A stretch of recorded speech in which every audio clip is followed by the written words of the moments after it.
হে শক্তি, তুমি শক্তি, মা শক্তি। যা দেবী সর্বভূতেষু শক্তিরূপেণ সংস্থিতা, নমস্তস্যৈ নমস্তস্যৈ নমস্তস্যৈ নমো নমঃ।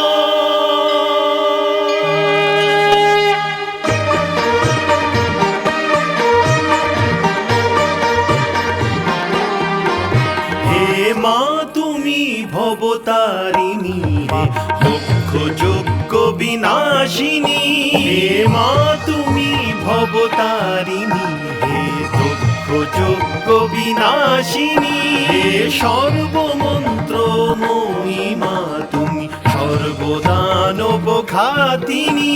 হে সর্বমন্ত্রময়ী মা তুমি সর্বদানব ঘাতিনী। হে তারিণী, হে তারিণী, নারায়ণী নারায়ণী, শক্তি তুমি, শক্তি তুমি, শূলধারিণী শূলধারিণী।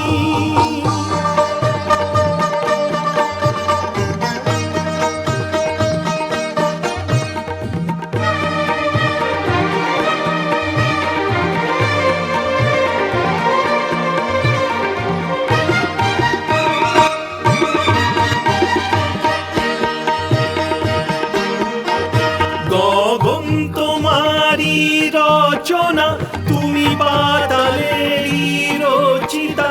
তুমি জননী হে পালিকা, সৃষ্টির স্থিতি সংহারিকা, সৃষ্টির স্থিতি সংহারিকা। ঘন শ্যাম রঘুপতিতে বিলীন তোমারি কল্পনা। শূন্য তুমি, তুমি পূর্ণমা, হে জগধাত্রী কালিকা। কাটায়নী সুরবর্ষিণী, তুমি মহিষাসুর মর্দিনী।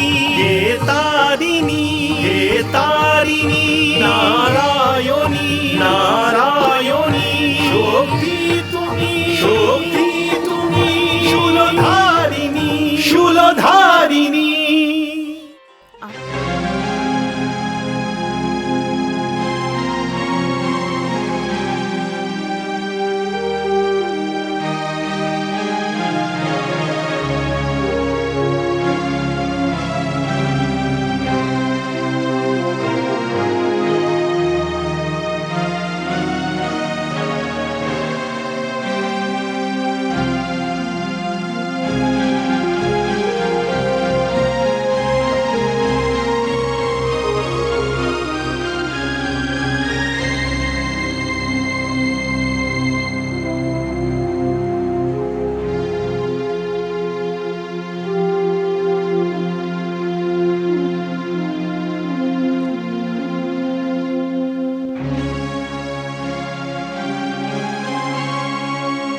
গৌরী, মা এখন কি হবে মা? জানি না কন্যা, ভাগ্যদেবীর কি ইচ্ছা। নারায়ণ নারায়ণ।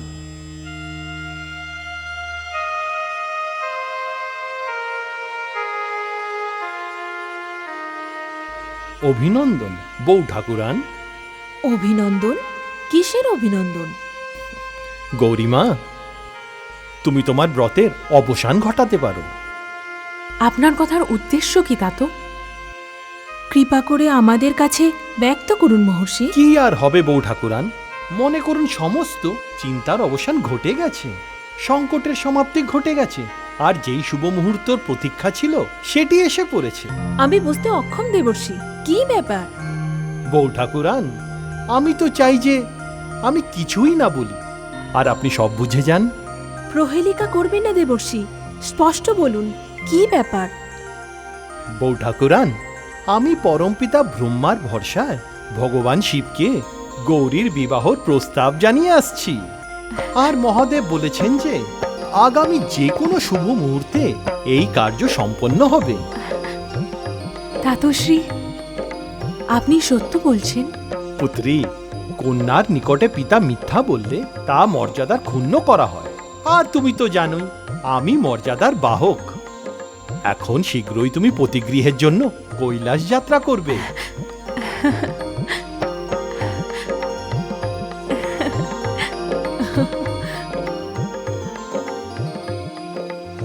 বউ ঠাকুরান, এবার আমাকে বিদায় দিন, তাহলে আমিও আসি।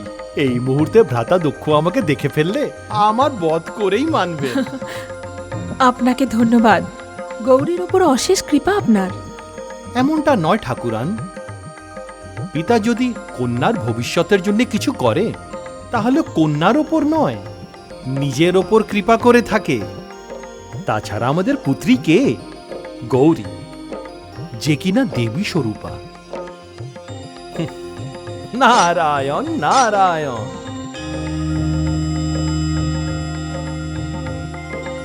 দেবী পরমেশ্বরী, সবই আপনার কৃপা। এটা ছল কপট ষড়যন্ত্র করা হচ্ছে আমার বিরুদ্ধে। মর্যাদা হানি ছাড়া আর কিছুই নয়। কি ঘটেছে আবার? কার প্রতি এত রুষ্ট হয়ে গেছেন আপনি? কারোর প্রতি নয়, পুত্রবধূ নিজের প্রতি রুষ্ট হয়ে। প্রণাম নেবেন পিতা। সৌভাগ্যবতী হোক। প্রণাম নেবেন, কিন্তু বুঝতে পারছি না কি নামে আপনাকে সম্বোধন করব। যথার্থই বলেছ তুমি। সম্পর্কের মর্যাদা বিস্মৃত হয়েছ তুমি। আপন প্রিয় কন্যার প্রতি যে অন্যায় করতে পারে, আপন পিতাকে পিতা বলতে সে তো লজ্জিত বোধ করবে। আমি ভাবতে পারছি না কি আমি তোমাকে কি বলবো। আর আপনার কৃতকার্যকে কি আখ্যা দেব? তুমি আর কি বলবে? তুমি তো নিজের কন্যার জীবন নষ্ট করতে চলেছিলে, তাকে মৃত্যুর মুখে ঠেলে দিয়েছিলে।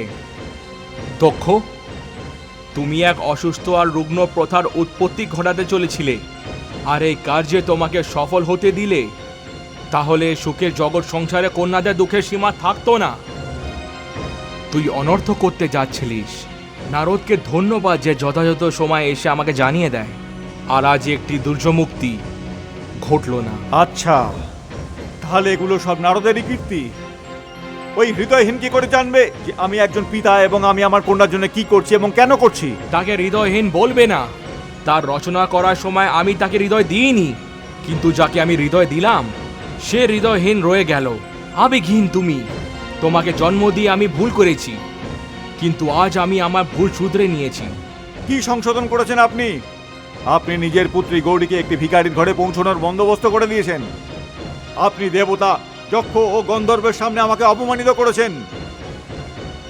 আমি ব্রহ্মপুত্র দক্ষ, শ্রেষ্ঠ প্রজাপতি। আরে প্রজাপতি শ্রেষ্ঠ, কি জোরে জোরে ব্রহ্মপুত্র ব্রহ্মপুত্র করে চলেছ। তুমি ব্রহ্মপুত্র, ব্রহ্ম নয়। আর জেনে রাখো, আমি কুলের শ্রেষ্ঠতা ছেড়ে ব্যক্তির শ্রেষ্ঠতাকে প্রাধান্য দিয়ে থাকি। শিবকে কি মনে করো তুমি? সে ভগবান, ত্রিলক্ষনাথ। সমগ্র দেবদেবী ওনার সামনে নজ্জানু হয়। ওনার সামনে তোমার কি অস্তিত্ব? ওনার অপমান করে তুমি আমাকে সম্মানহীন করেছো। ভুলে যেও না, যেরম আমি তোমাকে জন্ম দিতে পারি সেরম তোমাকে শেষও করতে পারি। পিতৃদেব, চুপ করো। পিতার জন্য তোমার মনে একটু শ্রদ্ধা যদি অবশিষ্ট থাকলে তাহলে আমার কথা অনুযায়ী কাজ করো। তুমি জানো, আমাকে রচনার করার পরে যখন আদিশক্তি আমাকে কোনো অস্ত্রশস্ত্র প্রদান করলেন না, তখন উনি আমাকে বলছিলেন যে আমি পিতা আর সমস্ত সৃষ্টি আমার সন্তান। আর পরিস্থিতি যাই হোক না কেন, কোনো পিতা নিজের সন্তানকে বধ করে না। কিন্তু আজ আমি এই কথা শপথ করে বলছি যে আজ আমার হাতে অস্ত্র থাকলে অবশ্যই আমার হাতে তোমার মৃত্যু ঘটতো। ত্রাহিমাম, ত্রাহিমাম পিতৃদেব। আপনি যেরূপ বলবেন, যা বলবেন তাই হবে। বলো দক্ষ, আমি যা বলবো তা তুমি স্বীকার করবে? করব স্বীকার। ঠিক আছে, তাহলে এইটা বলো, যে আমি শিবকে নিজের জামাতা স্থান দিলাম।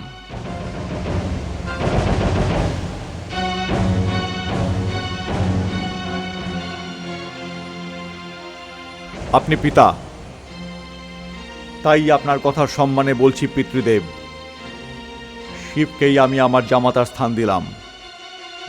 পিতার কর্তব্য বিচ্যুত হলেও পুত্রের ধর্ম পালন করে তুমি পিতার সম্মানের রক্ষা করেছ। আমি তোমাকে মৃত্যুর অভিশাপ দিতে উদ্যত হয়েছিলাম, আর সে কথা আমার মনে স্থানও করে নিয়েছিল। তাই তোমার মৃত্যু অবশ্যই হবে। তোমায় আমি না পিতৃদেব, না, এমন করবেন না, এমন করবেন না। না পুত্রবধূ, আর এই জিনিসটা হবে না। ও আমার আদেশ মেনে নিয়েছে, তাই আমি ওকে ক্ষমা করছি।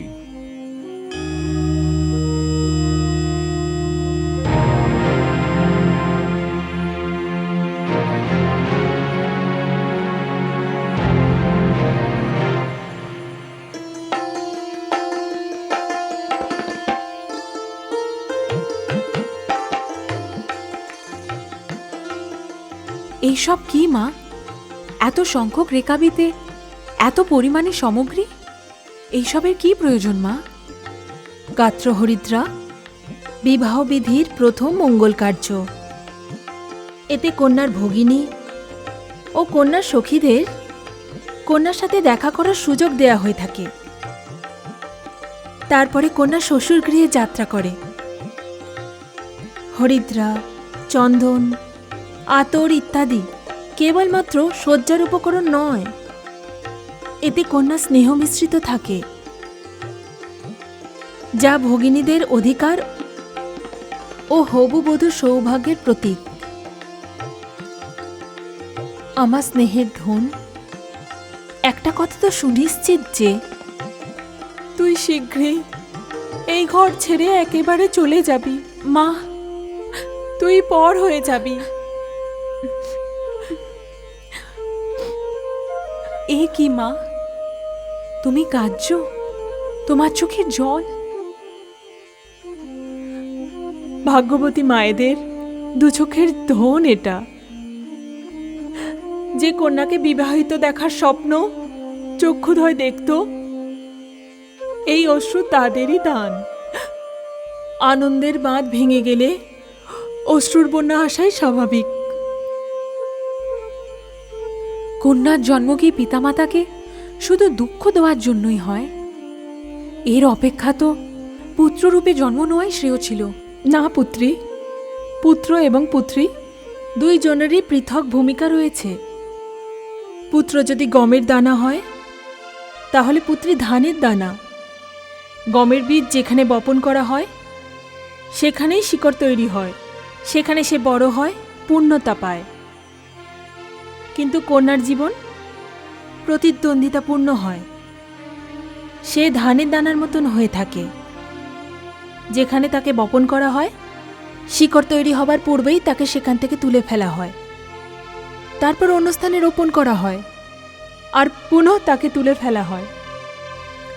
শিকড় তৈরি করা, উৎখাত করা, কন্যার জীবন লিখন এটাই।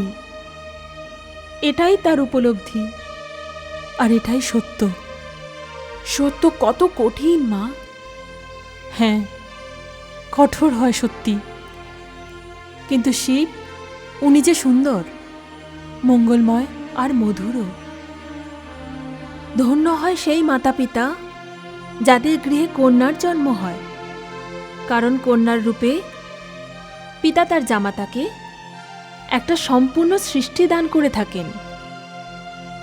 এরূপ না হলে সৃষ্টি সমাপ্ত হয়ে যাবে।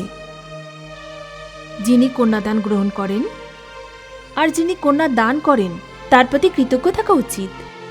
কন্যার পিতা কন্যা দান করে পরিবার দান করেন, কুল দান করেন, গৃহস্থালী দান করেন, সম্পূর্ণ সংস্কৃতি দান করেন। আমি তো হলুদ লাগাবো। তুই কি করে লাগাবি? হলুদ তো আমি তো লাগাবো। ঠিক আছে, আমি চন্দন লাগিয়ে দিই। এ তো উত্তম প্রস্তাব।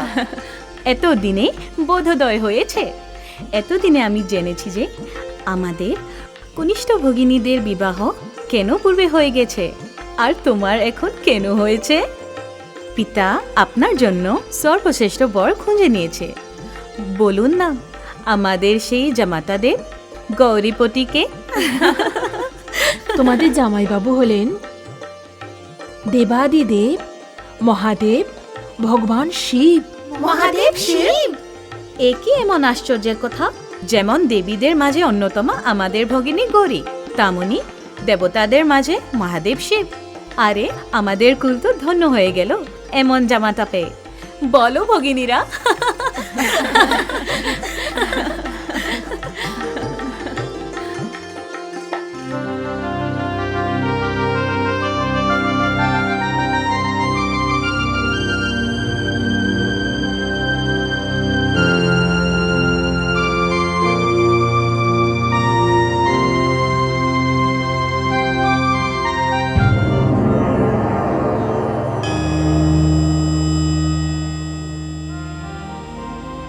প্রণাম হে জগদীশ্বর বিষ্ণু।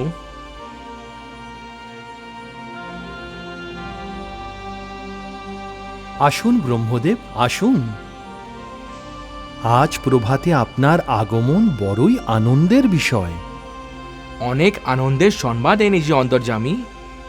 হে সর্বাগ্য, হে ত্রিকালদর্শী, এই শুভ সংবাদ আপনাকে দিতে আমি অন্তত প্রফুল্ল বোধ করছি যে আমার পৌত্রী দক্ষপুত্রী গৌরীর বিবাহ অনুষ্ঠান কৈলাসপতি ভগবান শিবের সহিত সম্পন্ন হতে চলেছে।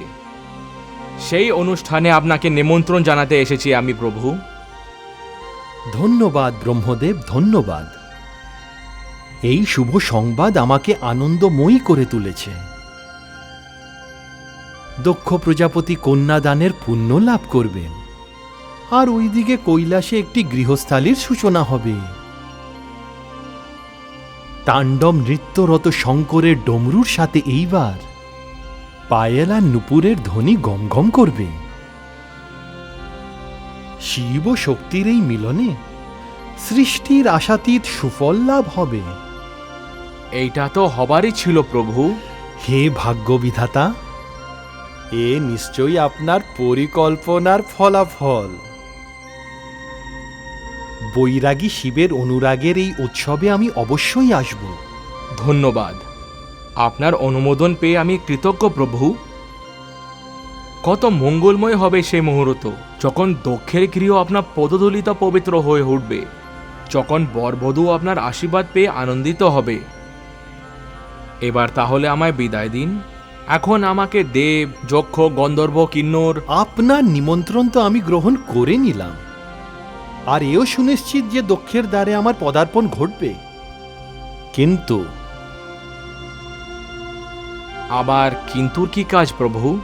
কিন্তু যদি আমি ভগবান শিবের বরযাত্রী হয়ে আসি, তাহলে স্বাগত জানানোর পরিবর্তে স্বাগত গ্রহণ করব। হে অন্তর্যামী, জগতের পালনকর্তা, আপনার মায়া অসীম।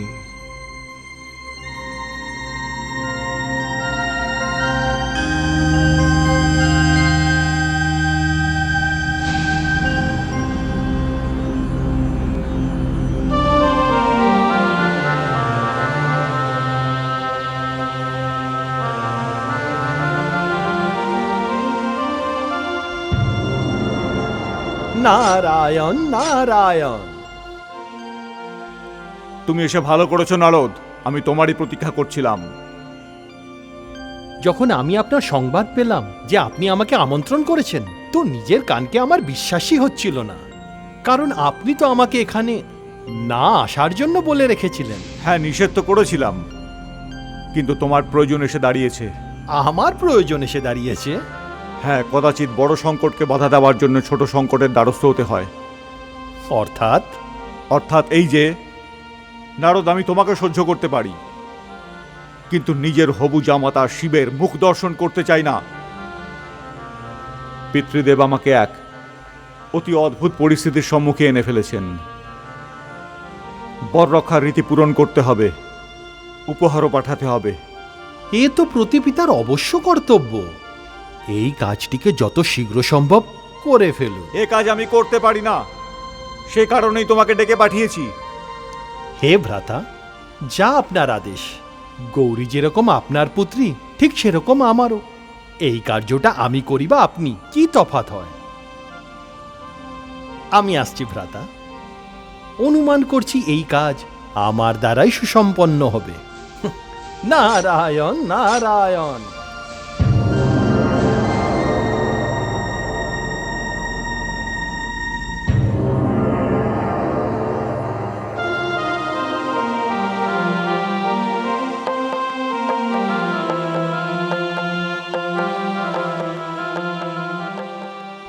নারায়ণ নারায়ণ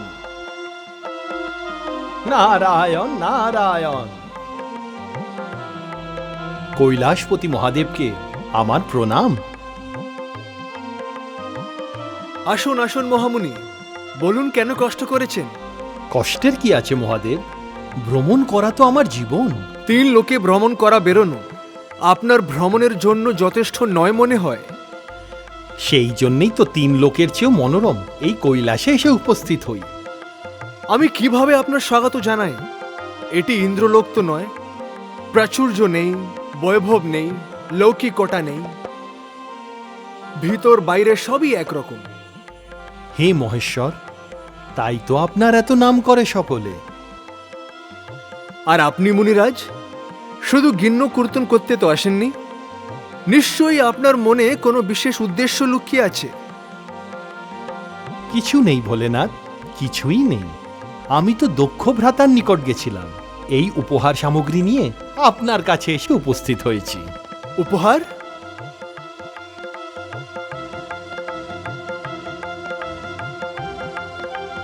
এইসব কিসের জন্য? কেন দেবশ্রী? এর অর্থ এই যে এই প্রথার পালন করার পরে পাত্র মেনে নিতে বাধ্য হয় যে সে অমুক কন্যাকেই বিবাহ করবে। আপনি শপথ গ্রহণের কথা বলছেন? আপনার জানা আছে মুনিরাজ যে আমি আর গৌরী হৃদয় গ্রহণ করেছি, তা যথেষ্ট নয় কি? যথেষ্ট মহাদেব, কিন্তু এ তো রীতি নির্বাহ মাত্র। কন্যাপক্ষের তরফ হতে বরপক্ষের যৎসামান্য উপহার। এই গহনা ও স্বর্ণমুদ্র দৃষ্টিকে ঝলসে দিচ্ছে। এটা দৃষ্টি লুপ করে দিতে পারে। দয়া করে এটা সামনে থেকে সরিয়ে দিন।